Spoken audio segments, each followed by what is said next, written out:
D block elements में across the period जब चलते हैं तो इलेक्ट्रोड पोटेंशियल्स कैसे वेरी करते हैं, बड़ा इंपॉर्टेंट है, बड़ी अच्छी प्रॉपर्टी है। आइए देखते हैं। दो तरह के इलेक्ट्रोड पोटेंशियल है, एक जिसमें 0 से +2 या +2 से 0 मतलब ऑक्सीडेशन स्टेट +2 से 0 जाने का, यानी कि स्टैंडर्ड रिडक्शन पोटेंशियल हम प्लॉट कर रहे हैं।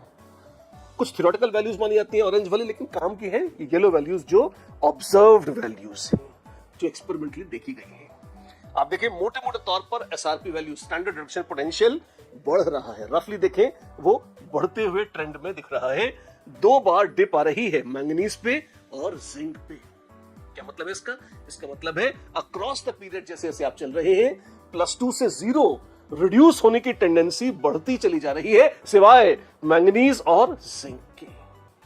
अच्छा, तो ये 2 एक्सेप्शन है, मैंगनीज और जिंक। आप ये येलो ट्रेंड देखिए, ये ऊपर जाया डिप, फिर ये ऊपर जाके इसको छोड़ दीजिए, ये टिक टिक टिक टिक ये ऊपर जा रहा है और फिर डिप आ रही है। तो 2 डिप ही है, कौन सी? मैंगनीज की और जिंक की। अच्छी बात है।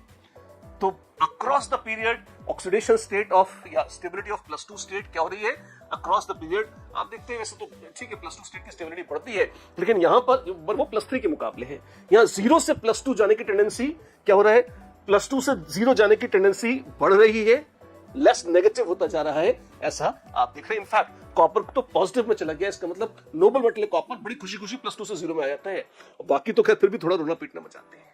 इसी तरह से +3 से +2 का रिडक्शन पोटेंशियल ये अलग चीज है, ये बताता है कि +3 और +2 में से ज्यादा स्टेबल कौन है। अक्रॉस द पीरियड ट्रेंड क्या है? अक्रॉस द पीरियड आप देखिए -2.1 से शुरू होता है, -0.3725 ये लगभग कांस्टेंट सा है, हल्का सा कम ज्यादा हो रहा है, डजंट मैटर मच। फिर क्रोमियम -0.41, मैंगनीज +1.57, यानी कि मैंगनीज +3 की रिड्यूस होकर +2 बनाने की टेंडेंसी बहुत ज्यादा है। तो और स्कैंडियम की बहुत कम, इसका मतलब स्कैंडियम +3 में बहुत स्टेबल है। अक्रॉस द पीरियड जाते हैं तो रफली आप देखेंगे +3 की स्टेबिलिटी कम होती है, +2 की स्टेबिलिटी बढ़ती है, और इसलिए अक्रॉस द पीरियड जाने पर standard reduction potential of +3 to +2 बढ़ता चला जा रहा है। रफ ट्रेंड है, बढ़ता चला जा रहा है।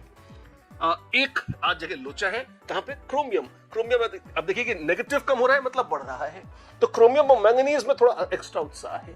Chromium is not very happy getting reduce from +3 to +2, in fact quite unhappy. Chromium काफी खुश है +3 में, +2 में नहीं आना चाहता। मैंगनीज तो तड़प रहा है आने के लिए, +3 में भारी अनस्टेबल है, वो +2 में आना चाहता है।